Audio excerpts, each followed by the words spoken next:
Bem, vamos para a nossa aula de história, onde nós vamos falar sobre as grandes navegações. Daremos início às grandes navegações. Tia, mas por quê? O que eu tenho a ver com isso? Gente, se não fossem as grandes navegações, se não fossem os desbravadores, né? Os grandes navegadores, como por exemplo Vasco da Gama, Pedro Álvares Cabral, nós não teríamos o Brasil, né? O Brasil não pertenceria a Portugal para depois se tornar independente. Então é muito importante que todos saibam que as navegações elas foram muito importantes na nossa história. Vem comigo e prestem atenção. Bem, galerinha, na unidade 4, nós vamos falar sobre as grandes navegações. Navegando. Mas o que foram as grandes navegações? As grandes navegações vieram da Espanha e de Portugal, principalmente. Mas qual era o objetivo dessas grandes navegações? O objetivo dessas grandes navegações era conhecer terras novas para colonizar. O que significa isso? Por exemplo, os portugueses. Os portugueses eles chegaram até o Brasil, certo? E então, eles dominaram aquela terra, porque como foram eles que descobriram, né, por mais que os índios já morassem aqui, oficialmente quem descobriu o Brasil foram os portugueses, né, no dia 22 de abril do ano de 1500. Então, eles tinham domínio sobre aquela terra descoberta, né? Eles faziam deles aquelas terras, eles tornavam deles aquelas terras, aquela propriedade, né? Então, as grandes colonizações, as grandes navegações, perdão, elas significam isso, né? Eles desenvolveram a tecnologia da época, do século XV e do século XVI. Eles desenvolveram tecnologias de navegações, de embarcações, principalmente Portugal e Espanha, a Inglaterra também, né? Teve algumas grandes navegações, mas principalmente Portugal e a Espanha. E aí eles começaram a navegar para explorar o mar e encontrar novas terras para que eles tornassem deles aquelas terras, né? Então aqui, olha, a gente tem a página 20, né, com uma pequena ilustração aqui dos indígenas, simulando os índios brasileiros, e aqui os portugueses chegando ao Brasil, né? Então, ó, página 21, a gente vai lá para a página 22. Quando começa a história do Brasil? Bem, oficialmente, né, a história do Brasil ela começa a partir do dia 22 de abril do ano de 1500. Só que nós sabemos que antes disso, os índios já moravam aqui, porque nós já vimos isso na unidade anterior, né? Cerca de alguns milhões de indígenas habitavam o Brasil antes da chegada dos portugueses. Porém, os indígenas eles não tinham como fazer nenhum tipo de registro. Já os portugueses, eles conseguiam registrar, né, por meio de pinturas, cartas, né, que foram enviadas ao rei de Portugal, quando houve o descobrimento do Brasil. Então, vamos começar a nossa leitura? Quando começa a história do Brasil? Quando os portugueses chegaram aqui em 1500, viram que esta terra era habitada por diversos grupos indígenas. Por que será que os navegadores portugueses decidiram realizar as viagens marítimas e explorar diversos cantos do mundo naquela época? Por que empreenderam essas viagens? Como chegaram ao Brasil? Como era a vida em um navio no século XVI e no século XV e XVI? Algum outro povo também se aventurou a desbravar rotas desconhecidas? Vamos descobrir? Bem, então aqui, essa é uma imagem, tá, gente? Não é a imagem fiel do que aconteceu, porém é um retrato, tá bom? Que representa os portugueses, tá? Aqui nós temos os portugueses, vou fazer de preto. Aqui nós temos os portugueses, tá? Aqui atrás nós temos as outras caravelas dos portugueses. E aqui nós temos os índios, né? Essa imagem, ela representa, ó, os índios. Essa imagem ela representa os portugueses chegando ao Brasil, né? Chegando lá em Porto Seguro, na Bahia, no dia 22 de abril do ano de 1500. E quem chegou, quem era o chefe dessa expedição marítima? Era o Pedro Álvares Cabral, um dos maiores navegadores que o mundo já teve, né? Então, ele foi muito importante para a descoberta do Brasil. Agora, vamos acompanhar a leitura. A obra O Desembarque de Pedro Álvares Cabral em Porto Seguro, de Oscar Pereira da Silva, representa as embarcações portuguesas chegando ao Brasil no ano de 1500 e sendo recebidas por indígenas que viviam na região que hoje é conhecida como a Costa do Descobrimento, no estado da Bahia. Para estudar como foi o processo de expansão marítima portuguesa, vamos utilizar a partir de agora o conceito de século. Você sabia que os séculos, que são períodos de 100 anos, gente? Então, um século tem 100 anos, tá bom? Não se esqueçam disso. Você sabia que os séculos, um período de 100 anos, são representados em algarismos romanos e não em algarismos arábicos? Ou seja, os séculos eles são representados por letras letras numéricas do algarismo romano e não por números como nós conhecemos, 1, 2, 3, enfim. O século XV, por exemplo, corresponde ao período compreendido entre os anos de 1401 a 1500, certo? E o século XVI, por sua vez, abrange o período que vai do ano 1501 ao ano de 1600. Então, por que século XV?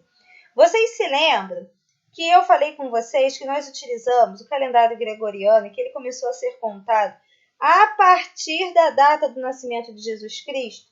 Muito bem. Então, por isso nós temos o século XV, porque o primeiro século, né, foi o século I, século II, III, IV, V, VI, até chegar ao século XV, que é o século da descoberta do Brasil, e hoje em dia nós estamos no século XXI, tá bom? Hoje em dia, século XXI. Hoje vivemos no século XXI, que teve início no ano de 2001. O século XXI terminará no ano de 2100, certo? Muito bem. Nessa unidade, vamos estudar sobre a chegada dos portugueses na América no final do século XV e sobre o início da colonização do território que conhecemos hoje como Brasil. Vamos iniciar conhecendo as motivações que levaram os portugueses a navegar. Por que vocês acham, gente, que os portugueses eles queriam navegar? Bem, eles queriam navegar por alguns motivos. Um deles era a colonização de novas terras, né? Porque quanto mais terra Portugal tivesse, mais rico ele seria. Por quê? Porque ele poderia explorar aquela terra, assim como eles fizeram com o Brasil, né? Exploraram o Brasil após seu descobrimento para retirar suas riquezas, né? Seus minérios, o ouro, né? E tudo de mais valioso que o Brasil tivesse naquela época, né? Tudo que o Brasil tinha era de Portugal, né? Porque Portugal ele era o dono do Brasil, digamos assim, né? Então agora a gente vai descobrir por que eles queriam tanto navegar. Em meados do século XV, o governo de Portugal passou a organizar expedições marítimas para tentar encontrar uma rota marítima pelos oceanos Atlântico e Índico para chegar à região das Índias e, assim, participar do comércio de artigos de luxo que acontecia por lá. Então, gente, lá na Índia tinha um comércio muito vasto das especiarias. E as especiarias, que já já vocês verão que são, né, alguns exemplos, as especiarias, elas valiam muito dinheiro, tá? Então, vamos lá, ó. Entre os produtos comercializados na região das Índias estavam a porcelana, a seda, o ouro, o algodão, as joias, as madeiras, e principalmente as especiarias que tinham um grande valor na Europa, né? Os temperos, os corantes, enfim. Alguns anos depois de os portugueses terem iniciado suas expedições marítimas, o governo da Espanha também começou a organizar expedições pelo Oceano Atlântico, tá, gente? Então, os dois maiores países que dominaram com grandes expedições foi Portugal e logo em seguida veio a Espanha. Inglaterra também tinha algumas navegações, porém eles não tinham uma tecnologia tão avançada para a época como os portugueses e depois os espanhóis. E por que no século XV embarcar em um navio em busca de novos caminhos era uma grande aventura? Porque o Oceano Atlântico ainda não era totalmente explorado.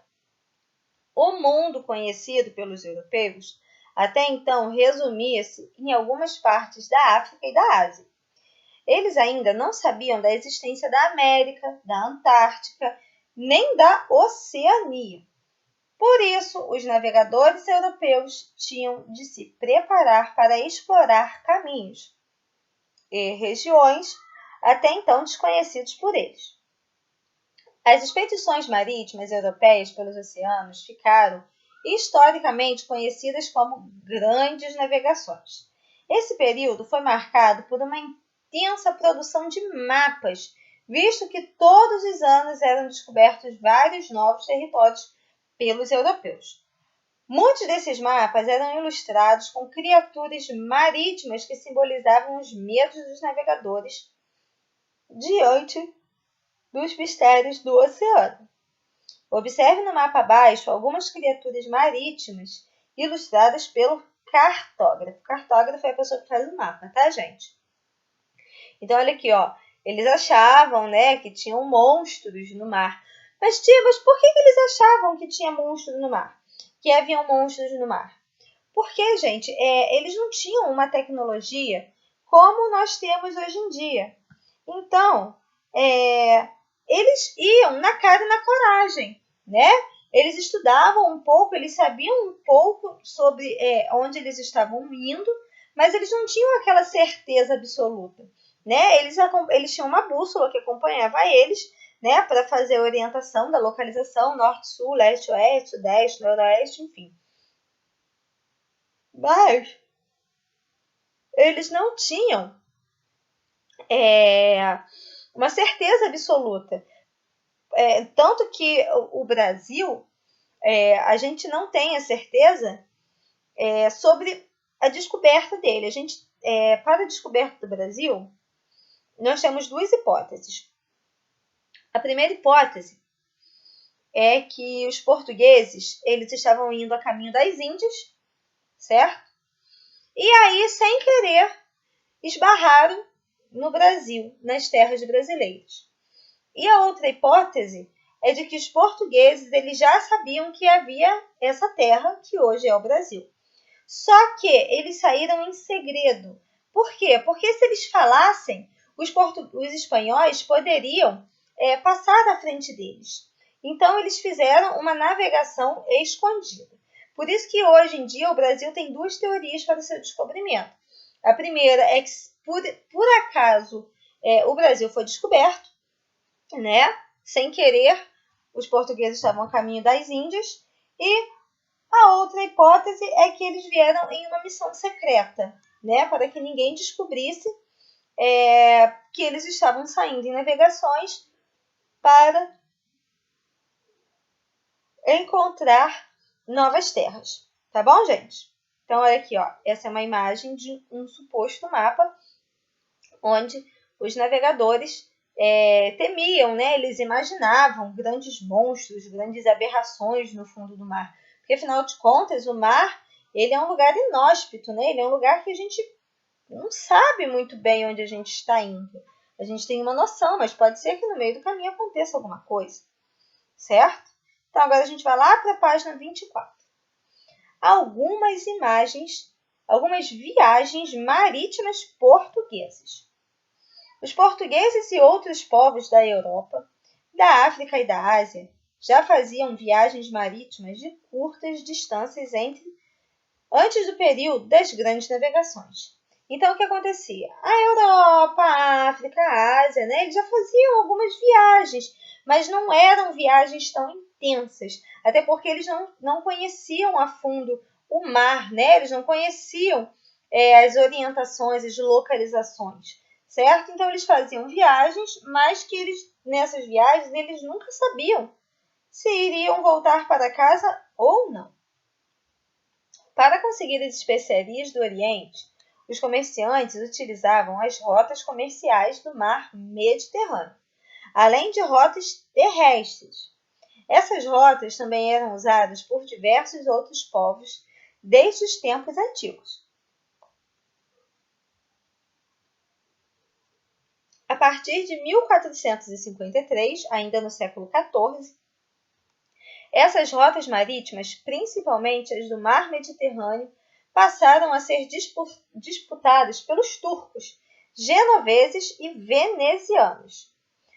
Naquele contexto, sair da Europa e chegar até as Índias pelas rotas das especiarias começou a se tornar algo muito caro e difícil.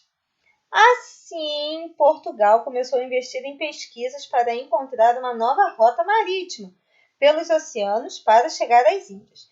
Então, como eu tinha falado com vocês, a gente não sabe, né?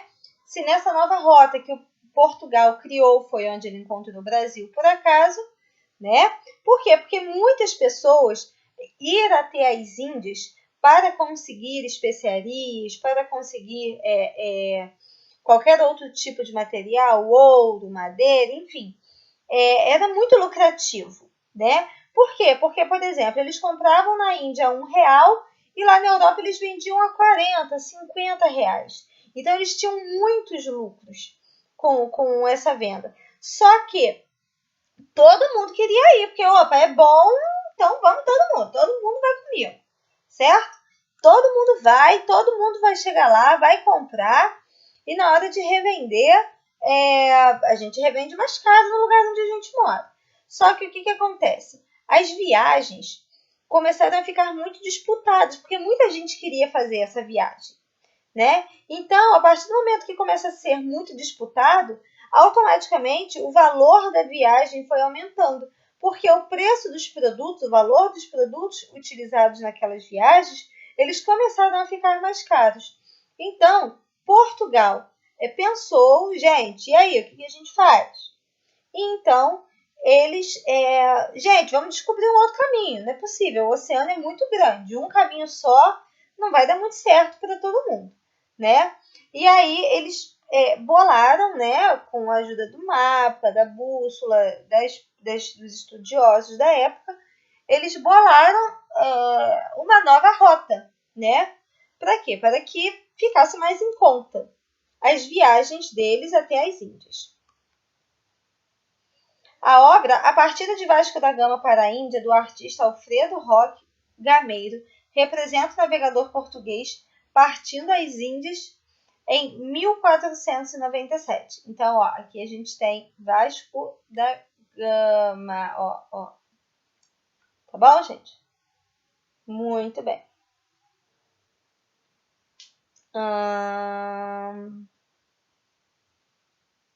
Jogo rápido. Com base no texto desta página, é possível concluir que: primeira opção, o governo de Portugal não tinha interesse em chegar às Índias porque as rotas de especiarias estavam sendo disputadas por outros povos. Ou segunda opção, no contexto das grandes navegações, o governo de Portugal pretendia chegar às Índias por um novo caminho marítimo. Desse modo, os portugueses poderiam continuar participando do comércio de artigos de luxo e de especiarias. Qual é a opção correta? Primeira ou a segunda? Muito bem. Quem respondeu a segunda opção.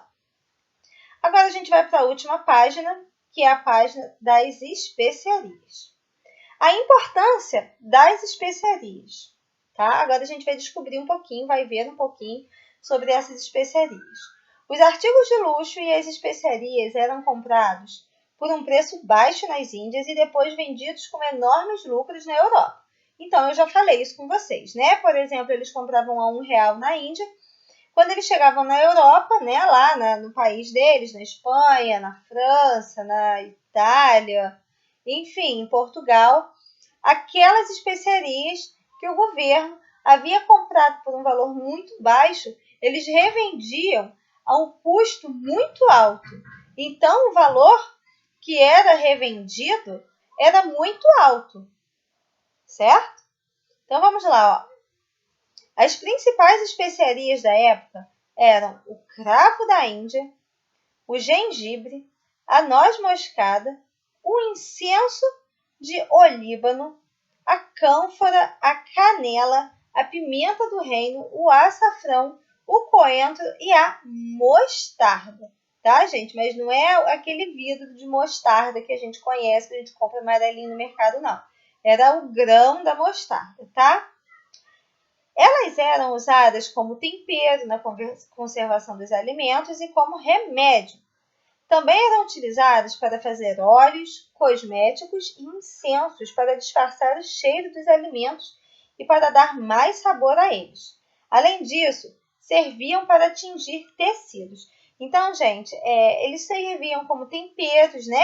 Essas especiarias, elas serviam como tempero. Elas serviam para a realização, fabricação dos cosméticos da época, para a fabricação de incenso. Por quê? Por que para fabricação de incenso, gente? Porque naquela época, nós já conversamos sobre isso, principalmente na Europa, não havia o hábito diário de banho, né? E também não havia saneamento básico, não havia fossa, não havia nada disso. Então, todos os dejetos eles eram jogados nos rios, nas ruas, né? Então, as pessoas elas não tinham hábitos de higiene como nós temos hoje em dia. Então, se a pessoa não tem aquele hábito de higiene, se a população não tem aquele hábito de higiene, automaticamente vai se tornar um lugar com um cheiro desagradável, né? Então, os incensos eles serviam para disfarçar o cheiro não só dos alimentos, mas também serviam para disfarçar os cheirinhos, né, dos moradores, certo? E também serviam como temperos para as comidas e além de tingir roupas, né? Porque eles eram sementes, eles eram raízes muito fortes e que serviam, né, para o tingimento de algumas peças, certo? Esses produtos eram muito valorizados pelos europeus e seu comércio deu certo por quê? As especiarias eram compradas secas e dessa forma utilizadas. Sua grande durabilidade e resistência a mofos e pragas nos longos tempos de estocagem tornaram possível e próspero o seu comércio. Suportavam por meses e até anos as travessias por mar ou terra sem perder as qualidades aromáticas e medicinais. Rosa Nepomuceno, Brasil na rota das especiarias. O leva atrás de cheiros. As surpresas da nova terra, Rio de Janeiro, José Olímpio, 2005, página 25. Então, o que acontece? Por que as especiarias elas eram de grande interesse da população europeia, gente? Porque elas não estragavam, né?